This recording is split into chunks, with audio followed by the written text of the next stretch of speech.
है या रियलिटी होती है? परसेप्शन होती है। Yes, very right. रियलिटी हो सकता है कुछ और हो। आपने जिस तरीके से एक चीज को परसीव किया और इंटरप्रेट किया, एक्चुअली आपकी वही रियलिटी बन जाएगी। तो इसलिए कहा जाता है कि जो आपकी परसेप्शन होती है ना, वही आपकी रियलिटी होती है। अच्छा, आप परसेप्शन जनरली नेचुरली बनती कैसे है भला? उसमें हमारी पर्सनैलिटी, हमारे पास्ट एक्सपीरियंसेस, हमारा एटीट्यूड, हमारी नॉलेज, हमारी एबिलिटीज, हमारी स्किल्स, ये सारी की सारी चीजें रोल प्ले कर रही होती हैं जिस पे परसेप्शन बनती है। डन हो गया? अच्छा, अब ये जो स्कीमा है ना, ये सारी की सारी जो चीजें हमारे दिमाग में है, ये भी बिल्कुल एक फेस की तरह शेप अप हुआ होता है हमारा, जिसको हम नफ्सियात कहते हैं, स्कीमा, जिसके थ्रू इंफॉर्मेशन सारी प्रोसेस होती है, हम सोचते हैं। और इनमें पता कितना डिफरेंस होता है हर एक इंसान में, जितना हमारे चेहरों में डिफरेंस है। मैं इनका चेहरा और इनका चेहरा सारे देख के बता सकता हूँ कि ये कौन है, ये कौन है, बता सकते हैं ना हम। हालांकि वही दो आंखें, वही एक नाक, वही होंठ, आप सारों के चेहरे चेक करने, ऑर्गन्स तो वही है ना।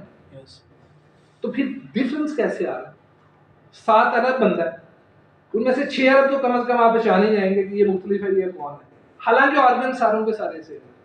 तो कैसे हो रहा है? एक्चुअली इनकी जो कॉम्पोजिशन है ना, जो प्लेसमेंट है, उसकी बेस के ऊपर भी लुक डिफरेंट। इसी तरह हमारा दिमाग जो है, ये भी बिल्कुल एग्जैक्ट जिस तरह हमारी ये शक्ल है, हमारे अंदर जो स्कीमा जिसको हम कहते हैं, उसकी भी बिल्कुल एक पैटर्न की शक्ल होती है, वो चेंज बहुत कम होती है, और उसमें हर इंसान डिफरेंट है। इसलिए परसेप्शन का मुख्तलिफ होना किसी एक ही चीज को देख के, it's quite acceptable, it is quite normal, it is quite human thing. ये कोई बड़ी मुश्किल नहीं पैदा हो जाती कि लोग परसेप्शन की बेस के ऊपर इख्तिलाफ कर रहे हैं। So you have to be cool and calm. और इसको आपने पता होना चाहिए कि ऐसे बच्चा एक पैदा होता है, वो क्रॉल करना शुरू करता है, फिर वो खड़ा होता है, फिर वो भागता है। तो हमें सारे प्रोसेस का पता है ना। कभी आप फ्रस्ट्रेट हुए हैं कि आज ही क्यों नहीं उठ के चलना शुरू कर दिया? नहीं होते थे, इसलिए कि हमें पता है कि भाई ऐसा ही होता है। आप अपनी लाइफ में सम टाइम लोग पैनिक कर देते हैं, आप उससे कहते हैं यार नहीं पैनिक करो, ये ऐसा ही होता है। क्यों? You understand the process. जब आप इस प्रोसेस को अंडरस्टैंड कर लेंगे तो आपको ये कंफ्लिक्ट आज के बाद तंग नहीं करेगा। आपको ऐसा नहीं लगेगा कि कोई बड़ी मुश्किल चीज होगी, बल्कि आपको लगेगा कि अब आप देख सकते हैं, now you are skilled and knowledgeable, कि आप उनको डील कर सकते हैं। अच्छा, परसेप्शन और रियलिटी तो होगी। क्या ये जो इख्तलाफ होता है, ये सिर्फ आइडियाज की वजह से होता है या आइडियोलॉजीज की वजह से भी होता है? आइडियोलॉजी की वजह से भी होता है, और आइडियाज की वजह से होता है। क्यों जी? और किसी का क्या? आपकी लाइफ में जब होता है तो क्या सिर्फ इसलिए होता है कि दूसरे बंदे का जाविया देखने का मुख्तलिफ है, या फिर आप उससे भी पीछे आके देखते हैं कि ये जिस एंगल से इसकी जो आइडियोलॉजी है, पीछे जो अजम्पशन है इसकी, वो गलत है? दोनों चीजें हो सकती हैं सर। पास्ट एक्सपीरियंस जो उसने डिसीजन लिए होते हैं, उसकी बेसिस पे डिफरेंस ज़्यादा करना है। ठीक है। और यहाँ से किसी ने कहा था दोनों चीजें सर। यस, ये बात माइंड में रखिएगा। आपको अपेरेंटली ये लग रहा होता है कि ये सिर्फ आइडिया है, ऐसा नहीं हो रहा होता, उसके पीछे आपकी आइडियोलॉजी भी काम कर रही है। फॉर इंस्टेंस, हम अपनी लाइफ में देखते हैं, हमें दूसरों को दुरुस्त करने का बहुत शौक है। हमें किसी बंदे के साथ इख्तलाफ हुआ, हम ये जिम्मेदारी ले लेते हैं कि इसको चौंका, ये गलत सोच रहा है, सोच गलत रहा है, ये आइडियोलॉजी होती है। वैसे अगर हम ये क्लेम कर लें कि इसकी परसेप्शन है, इसके देखने का एक डिफरेंट एंगल है, जो ये कह रहा है ये उसका नेचुरल आउटकम है, तो फिर इख्तलाफ किस चीज का? लेकिन जब आप ये कह रहे हैं कि ये सोच ही गलत रहा है, तो फिर आइडियोलॉजी का प्रॉब्लम हो गया। अच्छा, फिर जब हम ये सोचते हैं कि ये सोच गलत रहा है, तो फिर हम उठा लेते हैं वो तलवार और कहते हैं कि अब हम इसको ठीक करके सोचें, इसकी सोच ठीक करनी है, इसकी सोच का प्रॉब्लम है। Whereas in science and in knowledge development, this does not happen. अगर आपने इस सोच का रास्ता बंद कर दिया तो इसका मतलब है कि आपने नॉलेज डेवलपमेंट का प्रोसेस ही फॉलो कर दिया।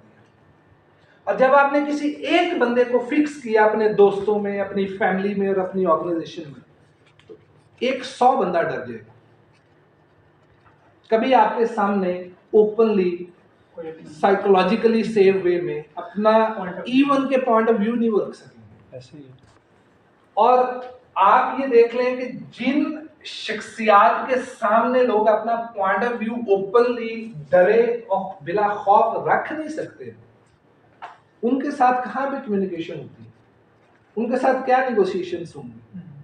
और इस तरह के लोग किसी भी सोसाइटी के लिए और ऑर्गेनाइजेशन के लिए या इवन फैमिलीज के लिए बड़े लीथल होते हैं। और जिस ऑर्गेनाइजेशन में इस तरह के लोग ज्यादा तादाद में पाए जाए, जिस सोसाइटी में इस तरह के लोग ज्यादा तादाद में पाए जाए, उसको हम कहते हैं ये एक्सट्रीमिस्ट ऑर्गेनाइजेशन है और ये एक्सट्रीमिस्ट सोसाइटी है। क्यों? ये तो इख्तलाफ सुन ही नहीं सकता बंदा, ये तो फौरन दुरुस्तगी पे आ जाता है, उसको कहता है कि इसको ठीक करना है, तो वो सारे प्रोसेस को अगेन किल करता है। अब आप फॉर इंस्टेंस प्रोफेशनल ऑर्गेनाइजेशन बनाएंगे, आपने कम्पीट करना है, आपने ऑर्गेनाइजेशंस में जाना है, तो हम जब आपकी पर्सनालिटी की असेसमेंट करते हैं तो हम ये देखते हैं कि क्या इस बंदे में कॉन्फ्लिक्ट रेजोल्यूशन की कैपेसिटी मौजूद है। अगर आप में से किसी ने लीडरशिप रोल लेना है तो हम ये देखेंगे क्या ये बंदा टास्क और प्रोसीजरल कॉन्फ्लिक्ट क्रिएट कर पाएगा, और क्या ये इनको इसमें कन्वर्ट होने से रोक पाएगा, क्या इसमें इतनी कैपेबिलिटी, कैपेसिटी और नॉलेज है। और जब उसका आंसर यस आएगा तो देन हम कहेंगे जी टिक मार के ये बंदा ठीक है। अब हमारी रिस्पॉन्सिबिलिटी है अपनी सोसाइटीज को, अपनी फैमिलीज को, अपने बच्चों को, अपने इर्द गिर्द लोगों को भी मोटिवेट करना और प्रमोट करना इन सारे कॉन्सेप्ट्स के ऊपर जिसके ऊपर सोसाइटीज बिल्डअप होती है और फिर हमारी ऑर्गेनाइजेशंस बिल्डअप होती है।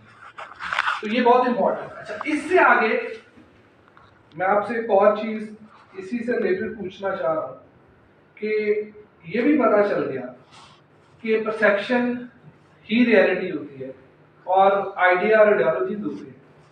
क्या इख्तलाफ सिर्फ प्रिंसिपल्स की बेस पे होते हैं या इसमें ईगो भी इन्वॉल्व होती है? दोनों चीजें। खतरनाक क्या चीज है? ईगो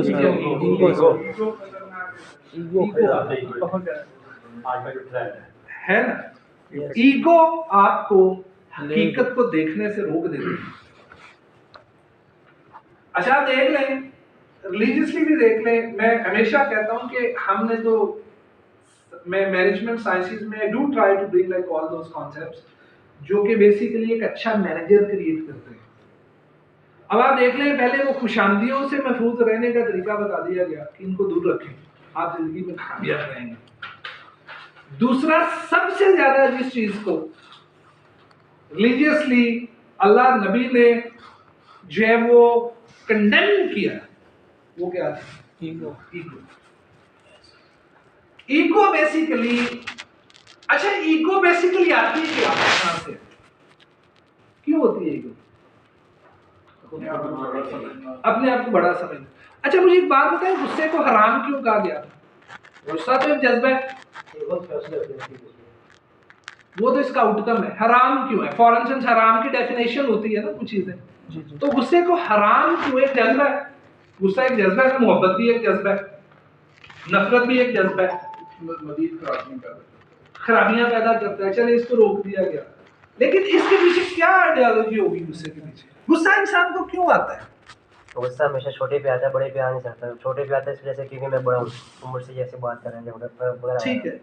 अच्छा, फिर जरा सोचिएगा, आपको लेट्स सपोज ये सोचिएगा, मैं इसको लिंक करता हूँ सभी चीजों के साथ। सोचिएगा कि आपको गुस्सा कब आता है? जब आपके मिजाज के खिलाफ बात हो, तभी गुस्सा आता है। आपको लगा ये चेयर यहाँ पे होनी चाहिए थी, वो वहां पे रखी, गुस्सा आ गया। आपको लगा बंदे को एंटर ऐसी होना चाहिए था, वो नहीं हुआ, आपको गुस्सा आ गया। आपको लगा कि मेरा ये लेवल है लेट्स सपोज रिस्पेक्ट का, इस बंदे ने मुझे सलाम नहीं की, मेरी रिस्पेक्ट, क्या हुआ? गुस्सा आ गया। असल में गुस्से के पीछे जो ट्रिगिंग फैक्टर होता है ना वो तकब्बुर होता है। ईगो, यस, क्योंकि आप अपने आप को किसी एक स्टैंडर्ड के अकॉर्डिंगली काबिल समझते हैं कि जी I deserve this, I didn't get it, yes, I feel insulted. ऐसा ही होता है। आप इवन के बच्चे में भी गुस्सा आता है जब आपके मिजाज के खिलाफ बात करते हैं। मिजाज के खिलाफ ये होता है कि आपने एक स्टैंडर्ड सेट किया हुआ कि चीजें ऐसे ऐसे होनी चाहिए, जब उसके अगेंस्ट होती हैं तो क्या होता है, गुस्सा, आपको गुस्सा आ जाता है। इसका मतलब है कि गुस्से के पीछे असल में आपका तकब्बुर होता है, इसीलिए इसको हराम कहा गया। अब इख्तलाफ में भी जब हम ईगो को लेकर के आते हैं तो ईगो के पीछे असल में हमारी अपने बारे में assumptions होती हैं कि I am superior yes, with all the ideas about the task, all the ideas about the procedure.